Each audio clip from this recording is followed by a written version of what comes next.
Oke, selamat pagi anak-anak. Hari ini kita akan pelajari kembali tentang penjumlahan dan pengurangan bentuk rasional. Ya, anak-anak, untuk bentuk rasional sendiri, kita akan ada satu pertemuan terakhir, yaitu di hari Jumat, tentang perkalian dan pembagian. Nah, jadi anak-anak, ini mungkin penjelasan terakhir tentang penjumlahan dan pengurangan. Mari kita simak bersama video pembelajaran berikut ini. Ya, anak-anak, untuk penjumlahan dan pengurangan selalu Ibu sampaikan bahwa yang paling penting dan utama yang kita perhatikan adalah penyebutnya. Ya, jadi kalau bentuk rasional itu sama halnya dengan kita menjumlahkan dan mengurangkan pecahan. Jadi yang paling utama itu berarti penyebutnya. Kita harus samakan penyebutnya jika penyebutnya berbeda. Namun jika penyebutnya sudah sama, kita cukup menjumlahkan atau mengurangkan pembilangnya. Begitu ya anak-anak ya. Oke, sekali lagi fokus kepada penyebut. Nah, di sini Ibu berikan sebuah contoh 2/3 X dikurang 8 ditambah 3X tambah 5/4. Nah, anak-anak, sekali lagi Ibu sampaikan, yang paling penting yang diperhatikan dalam bentuk rasional ini adalah penyebut. Jadi bentuk rasional itu kata lain dari pecahan ya. Kenapa tidak dikatakan pecahan? Karena pecahan itu pasti di benak kita itu adalah bilangan bulat. Contohnya 3/4, 5/6, dan lain sebagainya. Jadi dikatakan bentuk rasional ya, karena dia berkaitan dengan bentuk aljabar juga ya. Nah, anak-anak, di sini adalah penyebutnya 3 dan 4. Nah, sebelum kita beranjak atau beralih ke penyebut, kita harus lihat dulu apakah pembilangnya sudah siap. Bagaimana dikatakan siap? Nah, contohnya seperti ini nih. Ini masih ada yang perlu kita selesaikan. Nah, kalau kita bertemu soal seperti ini, X dikurang 8 itu berarti memihak ke pembilang, sorry. Jadi kita harus selesaikan dulu. Kenapa Bu dikatakan memihak kepada pembilang? Karena X dikurang 8 itu sama artinya dengan X dikurang 8/1. Nah, jadi kalau misalkan ada bentuk aljabar yang diletakkan di tengah-tengah seperti ini, dia itu berarti memihak ke pembilang. Maka kita selesaikan dulu dengan cara apa, Bu? Kita kalikanlah 2 ini ke masing-masing suku yang ada di dalam kurung. Anak-anak masih ingat ya menentukan suku-suku dari bentuk aljabar? Ya, suku dari bentuk aljabar adalah X dan negatif 8. Ya, jadi kita kalikan dulu. 2 kali X, 2X. 2 kali negatif 8, negatif 16. Nah, anak-anak ingat, tanda kurung ini sangat bermanfaat. Ketika tanda kurung ini dilepas, itu artinya X-nya duanya hanya milik X.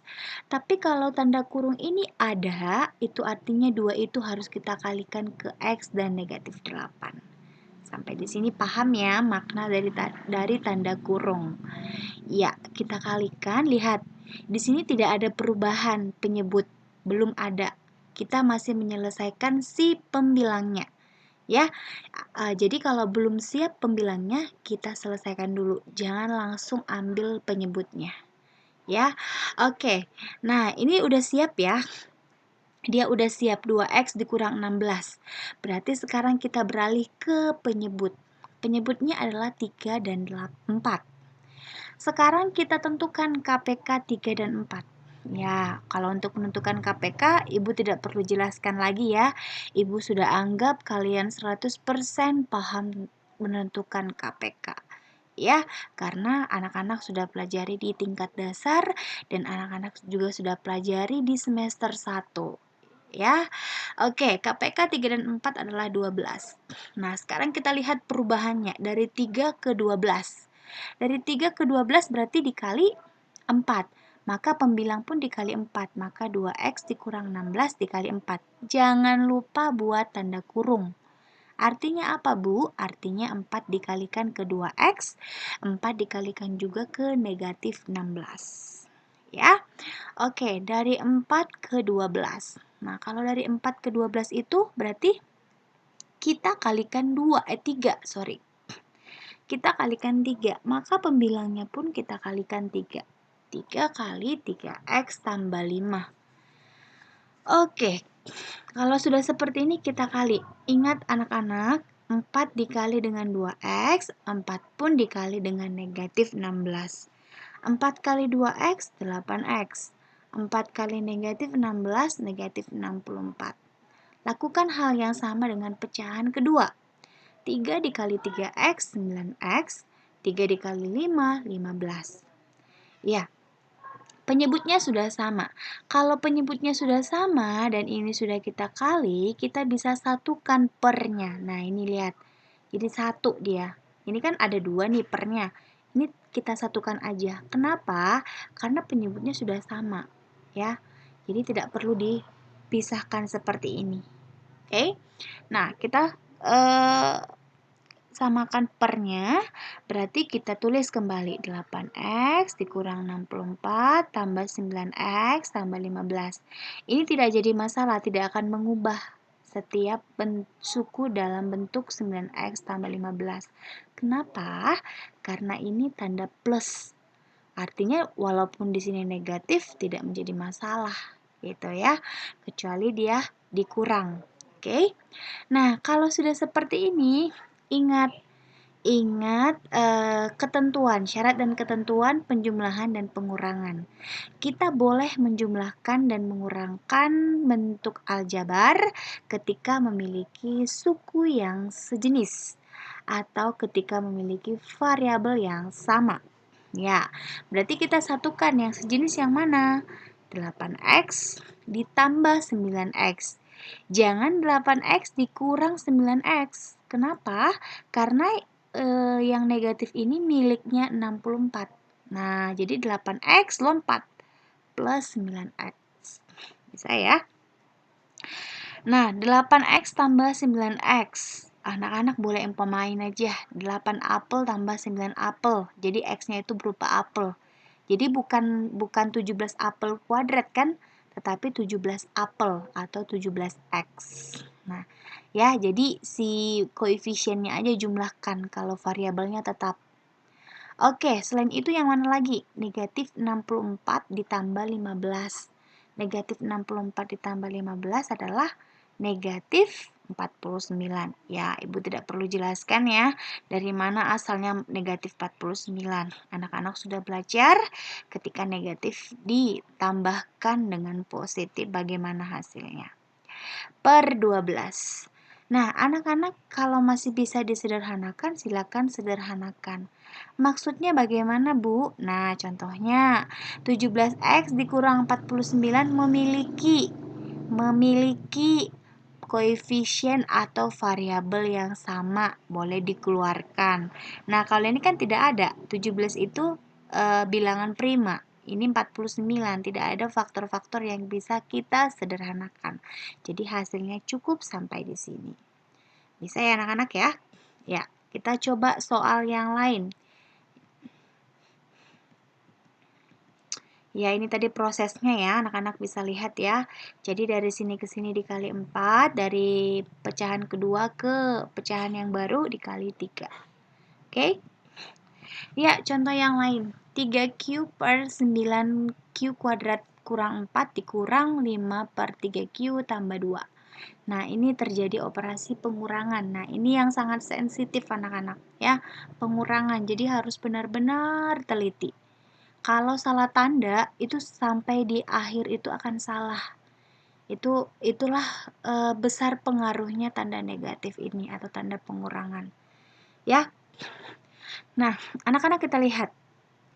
3Q per 9Q kuadrat dikurang 4 dikurang 5 per 3Q tambah 2. Nah, anak-anak, di sini kita harus tentukan dulu KPK dari 9Q kuadrat kurang 4 tambah 3Q tambah 2. Nah, anak-anak masih ingat ya? Oke, sebentar. Ibu back dulu. Nah, anak-anak masih ingat ya, 9Q kuadrat dikurang 4. Kita ubah bentuknya menjadi A kuadrat dikurang B kuadrat. Masih ingat ya? A kuadrat dikurang B kuadrat itu sama dengan A plus B, A minus B. Nah, di sini berarti kita ubah. Ini kan sudah bentuknya ya. Jadi nanti kita ubah. Ini jangan lupa diubah jadi 3Q dipangkatkan 2 dikurang 2 pangkat 2. Jadi 3Q tambah 2, 3Q kurang 2. Ya, ingat bentuk perpangkatan. Oke? Nah, berarti faktor-faktor dari 9Q kuadrat kurang 4 adalah 3Q tambah 2, 3Q kurang 2. 3Q tambah 2 kita tulis ulang 3Q tambah 2. Maka KPK dari 3Q tambah 2 adalah 3Q tambah 2, 3Q kurang 2. Anak-anak, kalau dia seperti ini, anak-anak tidak perlu dipisahkan 3Q tambah 2, 3Q kurang 2. Karena ini menjadi satu kesatuan, jadi ditulis seperti ini. Ya, atau anak-anak buat pemisahan aja, 3Q tambah 2 itu A, 3Q kurang 2 itu B. Berarti ini AB, ini A. Berarti KPK-nya apa? AB. Nah, di akhir jangan lupa diganti apa yang menjadi A, apa yang menjadi B. Gitu ya. Ya, yang mau Ibu sampaikan, ketika ada soal seperti ini menjadi satu kesatuan. Berarti tidak perlu dipisah-pisahkan. Ya, ini sama artinya dengan X, ini sama artinya dengan Y. Hanya kalau X dan Y kita lihat itu satu variabel. Nah, kalau ini dia tidak. Jadi dia tidak tunggal tapi jamak. Nah, inilah menjadi suku jamak. Ya. Oke.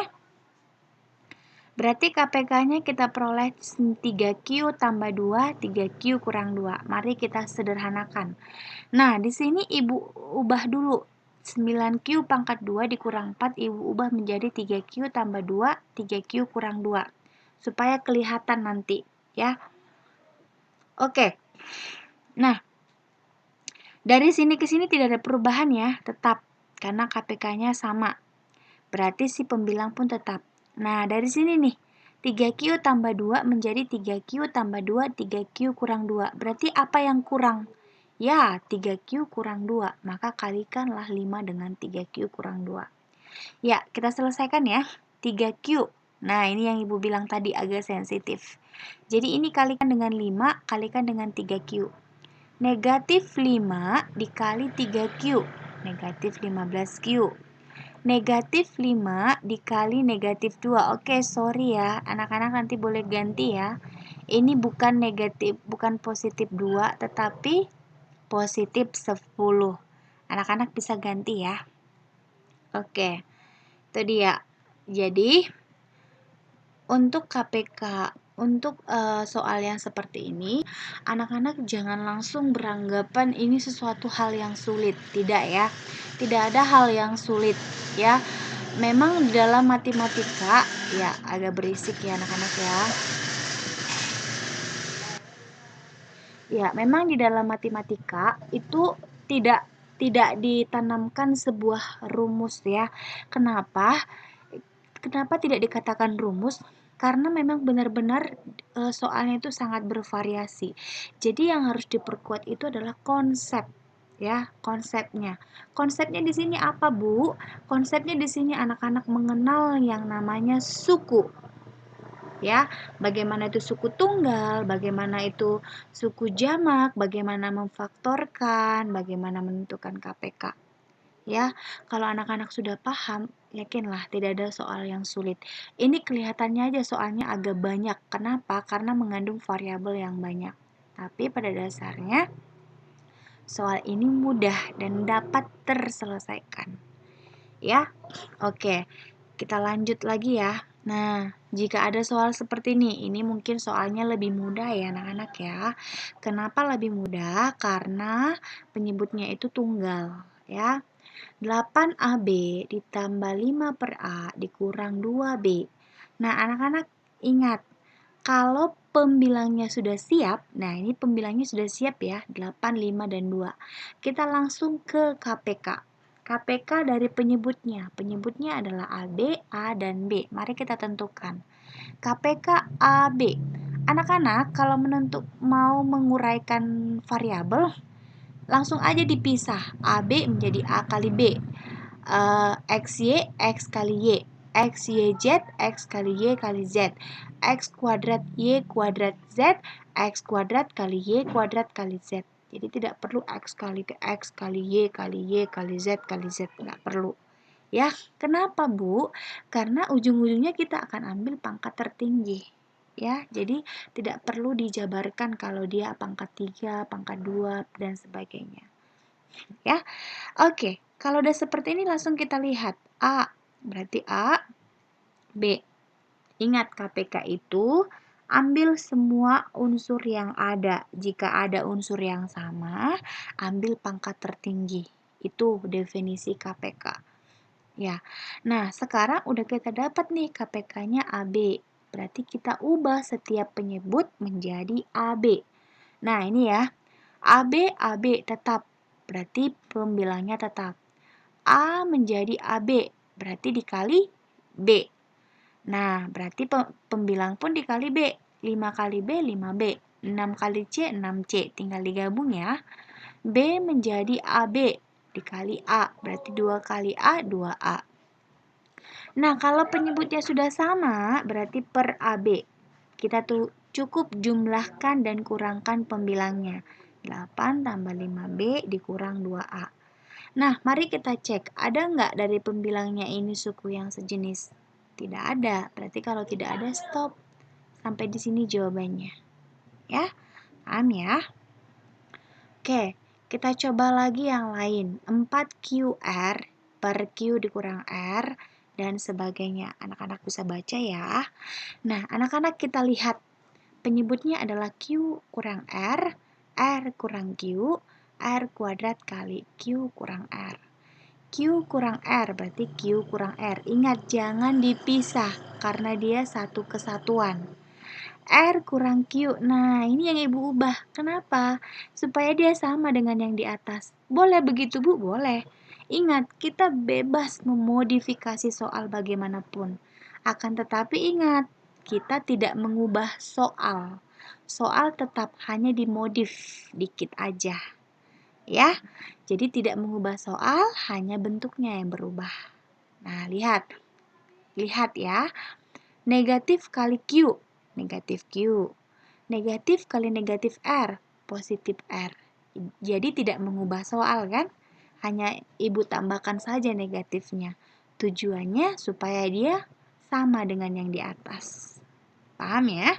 Ya, boleh juga anak-anak melakukan hal yang sama ya. Itu sering sekali ada di soal-soal yang lain. Ya, oke. Oke, R kuadrat dikali Q kurang R. Berarti R kuadrat dikali Q kurang R. Nah, sekarang kita lihat KPK-nya. KPK-nya ini apa? Ada minus. Tetap tuliskan minus. R kuadrat Q kurang R, Q kurang R. Jadi kita perolehlah KPK-nya menjadi negatif R kuadrat Q kurang R. Ya, anak-anak kita selesaikan ya. Q kurang R negatif R kuadrat. Berarti mana yang kurang anak-anak? Ya, kita lihat ya yang kurang. Yang kurang itu adalah di sini tidak ada minus dan di sini tidak ada R kuadrat.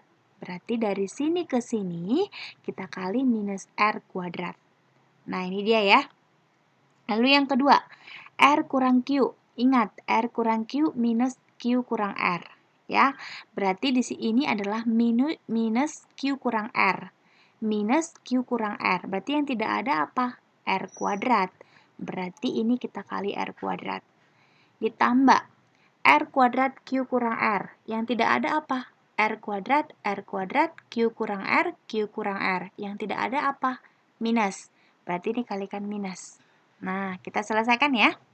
R kuadrat kali 4QR. Berarti, ingat, ini ada yang sama, yaitu R. R pangkat 2, R pangkat 1. Menjadi R pangkat 3. Bisa ya? Oke, sebelum ke situ Ibu gabung dulu ya. Ini Ibu tulis, ini negatif, ini menjadi negatif. Kenapa? Karena plus kali minus adalah minus. Oke, Jadi ini kita kalikan minus 4 PR pangkat 3. Anak-anak sudah tahu ya dari mana R pangkat 3 ya. Dari sini R pangkat 2 kali R pangkat 1. Pangkatnya dijumlahkan. Minus Q kuadrat R pangkat 5. Nih. Dari mana? Dari R pangkat 2 dikali R pangkat 3. Ya. Jadi dipangkatkan 2 tambah 3, 5. Ingat, pangkat perkalian pada perpangkatan. Pangkatnya dikali eksponen. Minus RP pangkat 3. Minus RP pangkat 3. Nah, kalau seperti ini lihat, ada tidak yang sama? Tidak ada ya. Kalau ini P-nya yang pangkat 1, R-nya yang pangkat 3. Ini R-nya pangkat 1, P-nya pangkat 3. Tidak sama, berbeda. Artinya stop sampai di sini. Oke, bisa ya anak-anak? Itu dia. Nah, anak-anak, ini Ibu sediakan ada 4 buah soal. Ini menjadi tugas kalian. Maksud dari tugas ini adalah tugas di jam PJJ. Jadi jam PJJ kita dari 7.30 sampai 9.00. Anak-anak selesaikan di waktu yang tersedia. Jadi jangan lewat dari 9.00. Bukan PR, tetapi menjadi latihan soal di jam PJJ. Ya, anak-anak kerjakan di buku latihan. Sekali lagi, Ibu penting menyampaikan, penting sekali ya, bukan di Word, bukan di PDF, bukan di secari kertas yang setelah itu anak-anak tidak tahu keberadaannya, ya, tetapi di buku tugas. Ya. Ini ada nomor 1, nomor 2, nomor 3, dan nomor 4 ya. Tadi di video sebelumnya ini ada perubahan ya anak-anak ya. Ini nomor 3, jangan lupa nomor 3, nomor 4. Ya, ada pengurangan, penjumlahan, dan pengurangan. Ingat syarat dan ketentuan mengerjakan penjumlahan dan pengurangan adalah ketika penyebutnya sudah sama. Anak-anak, kerjakan 4 soal ini di waktu yang bukan tugas tetapi kerjakan di jam PJJ Mat ya. Untuk tugas ini kalian kumpulkan di Google Classroom ya. Jangan lupa untuk melampirkan dalam bentuk capture dan diserahkan. Kalau ada 3 capture, lampirkan aja 3 capture ya. Dan ini sangat penting. Anak-anak tolong ketika capture jawabannya jangan terlalu jauh, karena kalau terlalu jauh Ibu tidak bisa koreksi karena dia tulisannya terlalu kecil. Ketika di zoom pun kadang dia pecah, jadi tidak terlihat jelas ya. Mohon diperhatikan saat capture, anak-anak perhatikan pengambilan fotonya untuk tidak blur atau cukup jelas dan tidak terlalu kecil. Nggak apa-apa dia menjadi 2 capturean daripada 1 tapi tidak jelas. Oke, anak-anak coba mandiri, coba semampunya, coba sebisanya. Ibu yakin kalian bisa kalau kalian mau mengerjakan dengan sungguh-sungguh. Lihat lagi video pembelajaran ini kalau kalian belum paham ya. Kalau perlu diskusi, silakan buka diskusi dengan temanmu. Buka diskusi bukan mau mencontek jawaban, tetapi sharing, saling bertanya apa hal yang tidak diketahui dan sharing juga apa yang diketahui. Oke anak-anak, sampai di sini pembelajaran kita hari ini. Kita bertemu lagi hari Jumat melalui Zoom meeting dengan materi perkalian dan pembagian bentuk rasional. Itu materi terakhir dari bentuk aljabar. Setelah itu anak-anak siapkan untuk kuis dan siapkan untuk materi berikutnya. Oke, terima kasih anak-anak. Selamat pagi, selamat mengerjakan latihan soal, selamat melanjutkan PJJ nantinya.